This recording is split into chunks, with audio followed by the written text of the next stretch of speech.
రెండో విడత రుణమాఫీకి ప్రభుత్వం అంతా రెడీ చేసింది. అధికారంలోకి వచ్చిన 8 నెలల్లోనే రైతులు తీసుకున్న రుణాలను కాంగ్రెస్ ప్రభుత్వం విడతల వారీగా మాఫీ చేస్తోంది. ఇందులో భాగంగా మొదటి విడతగా ఈ నెల 18న లక్షలోపు రుణం తీసుకున్న రైతులకి మాఫీ చేసింది. తాజాగా రెండో విడతలో 1,50,000 లోపు తీసుకున్న రుణాలను మాఫీ చేస్తోంది.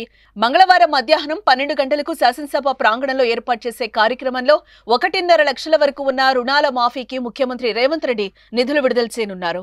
3 విడతల్లో రుణమాఫీ ప్రక్రియ పూర్తి చేసేలా ప్రభుత్వం ప్రణాళిక రూపొందించిన విషయం మనకు తెలిసిందే. ఈ నెల 18న మొదటి విడత ప్రారంభించింది.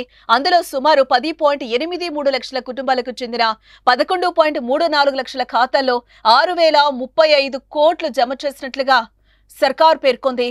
రెండో విడతలో సుమారు 7 లక్షల మంది రైతులకు దాదాపు 7,000 కోట్లు మాఫీ చేసేందుకు ప్రభుత్వం రంగం సిద్ధం చేసింది.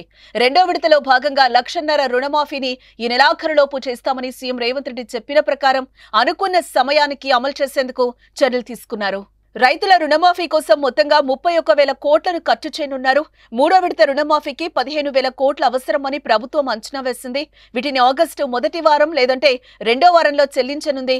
మూడో విడత అంటే 2 లక్షల లోపు ఉన్నవారికి రుణమాఫీ చేస్తామని కూడా ప్రకటించారు.